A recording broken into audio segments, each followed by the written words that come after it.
Selamat malam. Ini malam banget kita ngobrol sama ngopi ya. Di sini kita ingin ngobrol santai lah ya mengenai pandemi ini, pandemi corona. Ya kita nggak pansos atau nggak cari perhatian karena banyak pembahasan corona ataupun apa, kita ikut-ikutan bahas corona tuh enggak sebenarnya. Tapi ya kita ingin membantu mengedukasi aja kayak gitu. Semoga bermanfaat apa yang nanti dapat teman-teman serap dari obrolan kita. Saya sendiri ini Naim ya. Saya sendiri itu Naim. Ini saudara samping saya itu saudara Erza, dan sampingnya itu Kak Lapid. Kakak paling tua. Iya, kakak paling tua. Saya sendiri kakak tertua Sunggokong. Ini Patkai. Orang Patkai sendiri. Orang ya. Nah, jadi kita itu sebenarnya kita bertiga alhamdulillah sampai sekarang masih kuliah di alhamdulillah UNES, Universitas Negeri Semarang. Saya sendiri dari jurusan kimia, ini dari jurusan ilmu seni budaya, dan Kak Labik itu dari jurusan kepolitikan.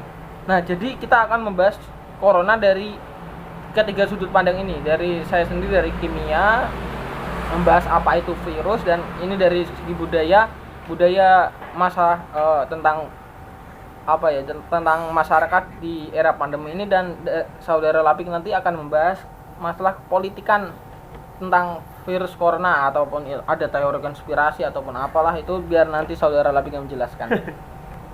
Tapi sebelum itu bagi teman-teman yang istilahnya galau tentang adanya corona ini, yang entah itu sulit mencari pekerjaan ataupun masih sepi dalam artian belum punya uang ataupun apa, jangan patah semangat kayak gitu.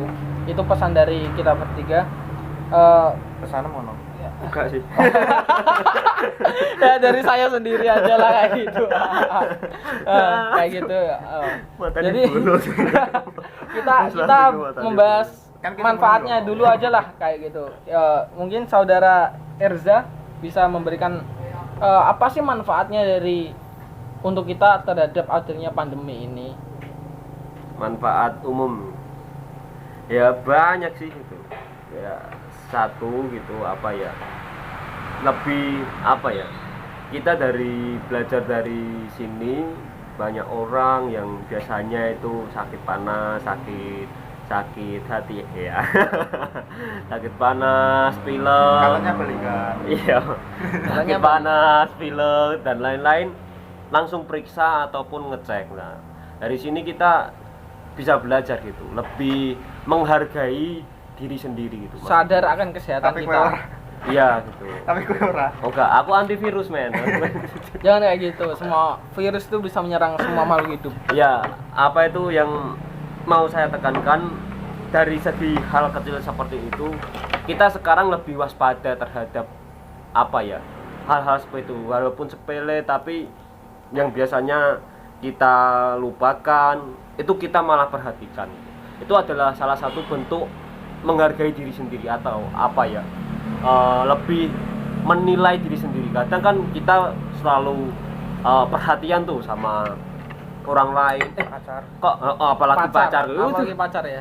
Apa meneh nangger mamah-mamah ngono kuwi. Mamah papa bunda, aduh bucin sekali Anda. Jadi kayak gitu, kok kenapa kok loro ngono, terus dibeliin obat kayak apa lah, kita lupa sama diri sendiri. Nah kalau dalam kesenian, khususnya kesenian teater, kita tuh disuruh perhatian dulu sama diri sendiri, belajar diri sendiri. Kalau udah ngerti semua, udah perhatian dulu, baru kita mempelajari orang lain atau disebut tokoh tersebut. Itu dari hal kecil, Mas. Karena hakikatnya itu seperti ketika kita ingin menyelamatkan orang lain, kita harus selamat terlebih dahulu. Benar, setuju gak? Iya, nak mati ya wis ra iso. Nah kayak gitu. Ora. Iya. Nah, Seperti itu kalau hal kecilnya. Kalau mau lebih banyak ya masih ada banyak lagi yang bisa kita petik dari hal itu. Contohnya kalau tadi kan ini buat video nih ya, tapi HP gua error. mati ngeblank gitu. Mas Labik tadi ya, kakak Labik kalau kata Mas Naim, kakak Labik ini menjelaskan bahwa dampak positifnya corona ini ya Kita dapat berinteraksi sosial iya, sama desa kita. Yang plusnya itu apa? Masjid yang biasanya nggak seramai sekarang ini ya Mas ya, pas Masjid di sholat. desa. Masjid di desa. Masih di desa ya ini Ah. khususnya yang negatif corona. Ya, yang negatif corona. Nah, yang sebelumnya nggak sampai seramai sekarang bisa ramai gitu, sampai 2 lantai ya, nah, Mas. Iya. Lantai kedua itu bisa full. Nah, Lantai kedua. sampai lantai kedua itu bisa full. Berarti sebenarnya kita nggak mengesampingkan anjuran-anjuran pemerintah ya. Kan? Bukan mengesampingkan ataupun nggak ada niat mengesampingkan sama sekali, tetapi desa kita itu emang negatif corona kayak gitu.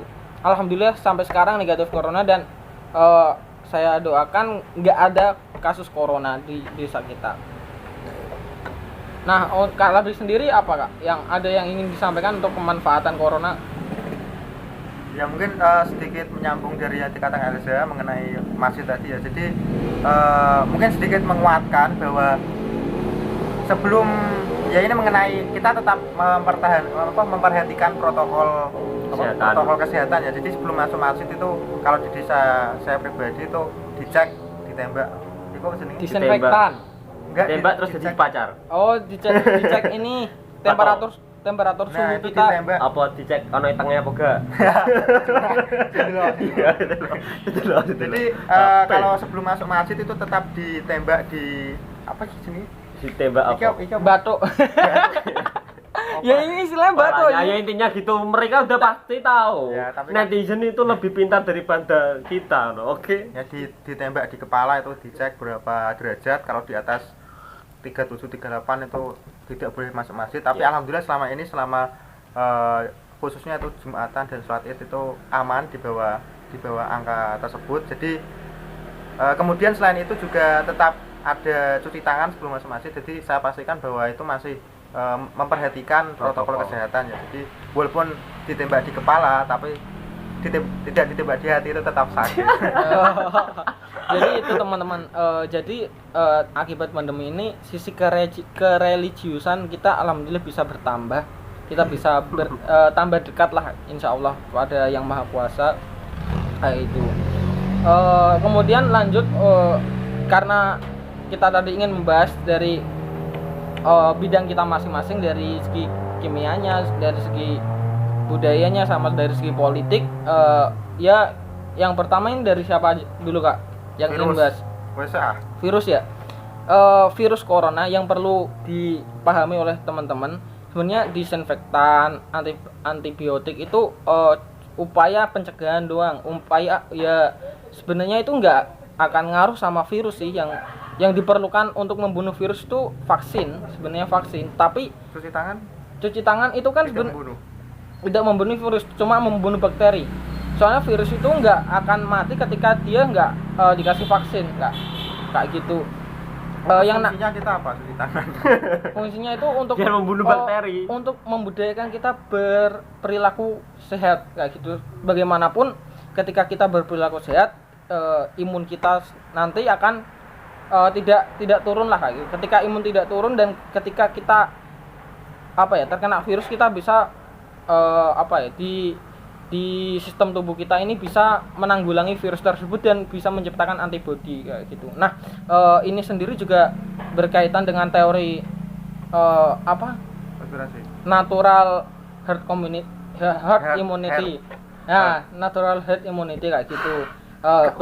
Bagaimanapun sebenarnya ketika imun kita itu tinggi, kita akan bisa melawan virus tersebut kayak gitu. Nah, ini masih dalam umum ya, bukan cuma corona doang, bukan cuma virus corona. Nah, virus sendiri itu adalah patogen, mikroorganisme patogen yang hidup di makhluk hidup. Jadi dia tidak akan bisa hidup ketika dia tidak ikut ke makhluk hidup kayak gitu. Makhluk hidup di sini bisa hewan, tumbuhan dan manusia kayak gitu. Dari saya sendiri itu sebenarnya itu. Jadi yang perlu digarisbawahi, tetap jaga kesehatan imun kita. agar kita bisa berperang terhadap virus ketika tubuh kita terkena kayak gitu. Soalnya apa ya? Ya emang gitu, Kak. Gitu gimana ya? Ya emang gitu. Ini kan virus baru. Jadi untuk menciptakan vaksin terhadap virus ini tuh juga nggak boleh sembarangan kayak gitu. Apalagi akan diterapkan pada manusia. Kita juga harus menjunjung segi kemanusiaan kayak gitu. Ketika kita sembarangan membuat vaksin, entah itu malah bisa, kalau gagal ya resikonya tinggi juga kayak gitu. Menurut WHO ya, paling sedikit untuk menciptakan vaksin itu jangka waktunya itu 18 bulan. Itu kalau sesuai protokol ya itu. 18 bulan itu paling cepat lah, udah dikatakan paling cepat. Ketika saya salah nanti bisa dikoreksi oleh teman-teman sendiri, bisa like and comment kayak gitu, share juga boleh. Nah gitulah teman-teman, pokoknya yang namanya virus itu tadi ya dia membutuhkan inang untuk hidup kayak gitu, seperti itu. Nah yang ya udah itu aja sih dari saya. Kita butuh vaksin lah pokoknya sekarang kayak gitu. Dan semoga vaksinnya lekas ditemukan. Nah, dari yang kedua dari segi apa, Kak? Politik ya. Politik ya, dari segi politik aja dulu lah, tentang ini corona gimana dari Kak Labik. Ya mungkin langsung menyambung saja. Jadi tadi apa? Yang terakhir ngomong deh. Kita butuh vaksin segera. Iya. Ya jadi apa yang menjadi obrolan hangat akhir-akhir ini, di mana banyak teori konspirasi maupun mereka yang tidak sepakat dengan adanya teori konspirasi. Jadi kalau dari obrolan-obrolan itu yang mungkin kita perlu garis bawahi, kita perlu stabilo itu mengenai apa ya sebenarnya ya. Jadi vaksin itu bisa menjadi komoditas utama dagang internasional. Jadi ketika mereka yang percaya dengan teori konspirasi mengatakan bahwa adanya vaksin tersebut bisa dimanfaatkan oleh kita katakan Bill Gates dan kroni-kroninya maupun apa sih farmasi, apa perusahaan farmasi ini, Iya. Big Farm. Kurang tahu aku, Kak. Big Farm. Ya intinya Big Mom.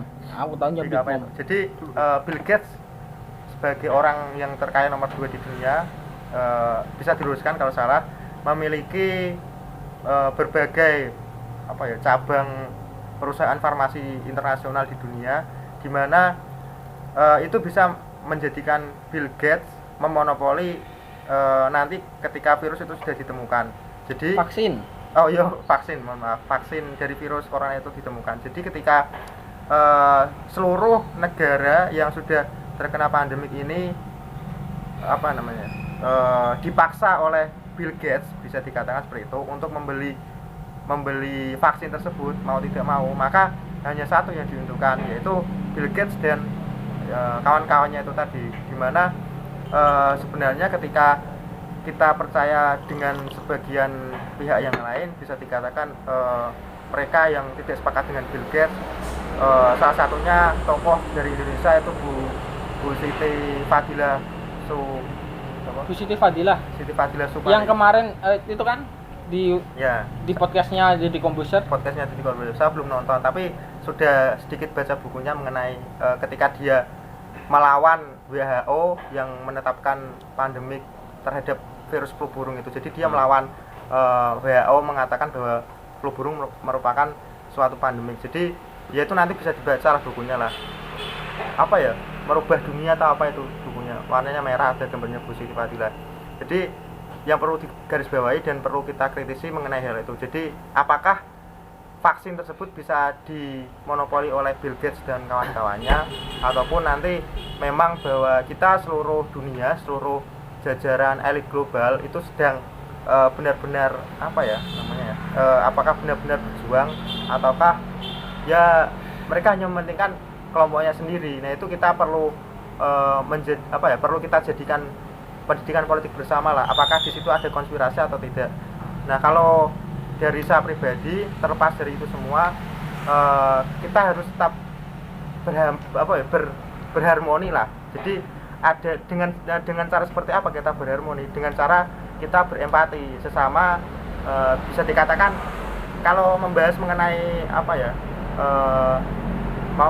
vaksin tadi kan itu urusan yang atas lah, bisa dikatakan yang atas itu adalah mereka yang berkepentingan di situ. Jadi kita yang bawah ini di sini tidak memiliki kepentingan atas adanya vaksin tersebut. Jadi kita hanya bisa berbicara mengenai bagaimana kita berempati dengan sesama, bagaimana kita menjaga perilaku kita, bagaimana kita di saat seperti ini tidak pamer, tidak mengeluh, tidak ya bisa dikatakan ketika kita jiwa kesosialan kita harus tumbuh. Nah, seperti ketika kita makan enak, minimal kita tidak usah memposting di status WA, karena itu ya itu salah satu bentuk empati lah seperti itu. Yuk, lagi belum tentu yang melihat itu juga bisa makan enak ya Kak ya? Ya seperti itulah. Ketika kita sedang berkuliah daring, kemudian dengan adanya tugas yang begitu menumpuk kita mengeluh, maka kita tidak usah mengeluh di status WA, karena itu bisa menjadikan yang lain, wah iki wis belum kuliah kok, iki wis iso kuliah, wis belum kuliah kok iso ngeluh iki, padahal aku dhewe durung mampu kuliah. Bisa tekan kurang bisa menandakan rasa syukurnya kan. Nah itu jadi hal-hal yang bersifat negatif, hal-hal yang bersifat mengeluh, kecewa, panik dan lain sebagainya itu bisa dikurangi lah. Nah kita dari masyarakat yang bisa dikatakan tidak berkepentingan dalam konspirasi tersebut, entah itu konspirasi ada atau tidak, kita bisa melakukan dari hal-hal yang ya kecil seperti itu tadi, empati. Karena di tengah pandemi seperti ini, empati adalah harmoni. Jadi kata kuncinya empati adalah harmoni. Seperti itu teman-teman, itu dari segi politiknya kayak ya. Pokoknya nak mangan tempe diposting lah opo, tempe kan kabeh pangan wong lho. Kalau tempe kan iso tuku kabeh ngono lho. Ngopi kene nak menurutku semua bisa bisa ngopi lah. Bisa ngopi. Tidak mencederai. Nah, kayak gitu teman-teman.